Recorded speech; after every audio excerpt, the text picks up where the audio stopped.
ओम श्री गणेशाय नमः। ओम गण गणपते नमः। आप सभी का दिन शुभ और मंगलमय हो। आज बुधवार का दिन है। बुधवार का दिन भगवान श्री गणेश को समर्पित होता है। आज आप सभी सुनेंगे बुधवार व्रत की कथा। हिंदू धार्मिक मान्यताओं के अनुसार सप्ताह के सभी 7 दिन अलग अलग देवी देवताओं को समर्पित होते हैं। फिर उन्हीं के अनुसार पूजा आराधना की जाती है। बुधवार का दिन सभी देवी देवताओं में सबसे पहले पूजे जाने वाले भगवान गणेश को समर्पित होता है। बुधवार के दिन उपवास रखने का विशेष महत्व होता है, क्योंकि बुधवार के देवता भगवान गणेश बुद्धि के देवता हैं।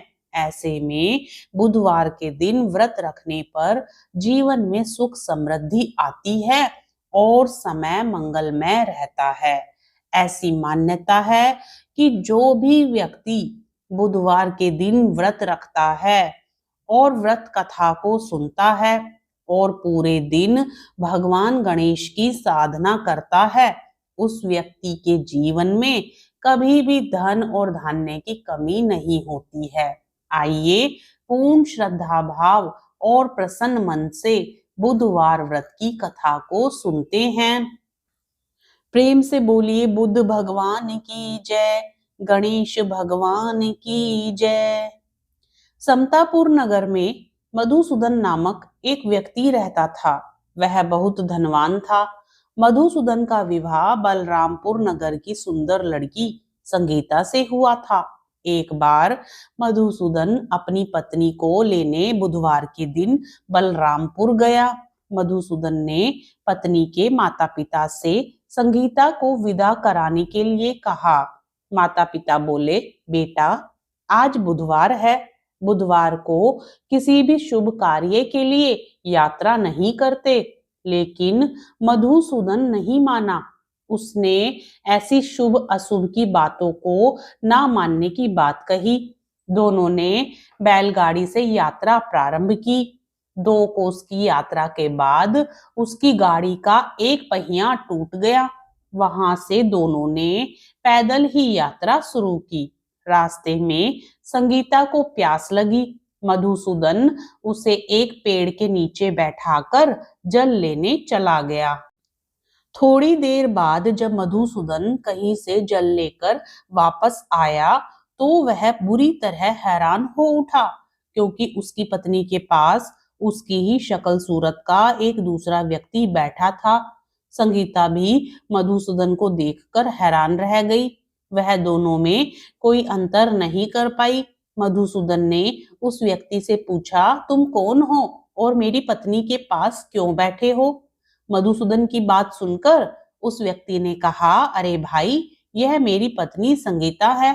मैं अपनी पत्नी को ससुराल से विदा कराकर लाया हूँ, लेकिन तुम कौन हो जो मुझसे ऐसा प्रश्न कर रहे हो? मधुसूदन ने कहा, तुम जरूर कोई चोर या ठग हो। यह मेरी पत्नी संगीता है।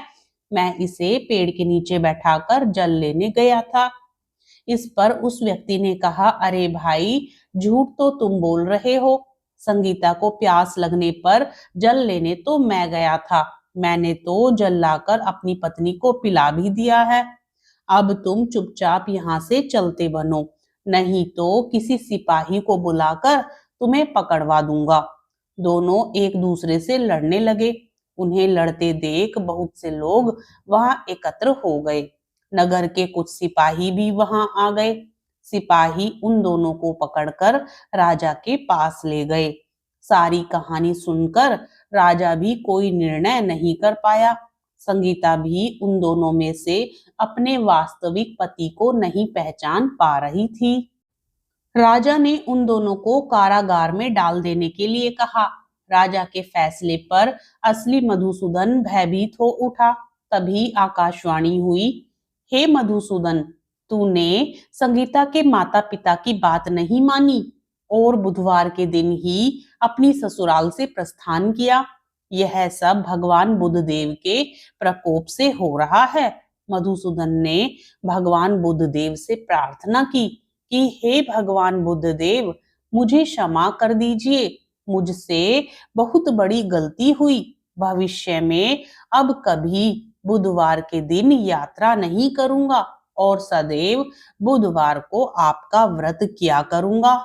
मधुसूदन के प्रार्थना करने से भगवान बुद्ध देव ने उसे क्षमा कर दिया। तभी दूसरा व्यक्ति राजा के सामने से गायब हो गया। राजा और दूसरे लोग इस चमत्कार को देख हैरान हो गए। भगवान बुद्ध देव की इस अनुकंपा से राजा ने मधुसूदन और उसकी पत्नी को सम्मान पूर्वक विदा किया। कुछ दूर चलने पर रास्ते में उन्हें बैलगाड़ी मिल गई। बैलगाड़ी का टूटा हुआ पहिया भी जुड़ा हुआ था। दोनों उसमें बैठकर समतापुर की ओर चल दिए। मधुसूदन और उसकी पत्नी संगीता दोनों बुधवार को व्रत करते हुए आनंद पूर्वक जीवन यापन करने लगे। इस तरह भगवान बुद्ध देव की कृपा से उनके यहाँ खुशियां बरसने लगी। इस तरह जो स्त्री पुरुष विधिवत बुधवार का व्रत करके व्रत कथा सुनते हैं, भगवान बुद्ध देव उनके सभी कष्ट दूर करते हैं। प्रेम से बोलिए बुद्ध देव भगवान की जय। श्री गणेश भगवान की जय। ओम गण गणपते नमः। ओम गण गणपते नमः। ओम गण गणपते नमः। ओम गण गणपते नमः। ओम गण गणपते नमः। ओम गण गणपते नमः। ओम गण गणपते नमः। ओम गण गणपते नमः। ओम गण गणपते नमः। ओम गण गणपते नमः। कथा अच्छी लगी हो तो वीडियो को लाइक जरूर करें, साथ ही शेयर करें, कमेंट करें और चैनल को सब्सक्राइब भी करें। जय माता दी।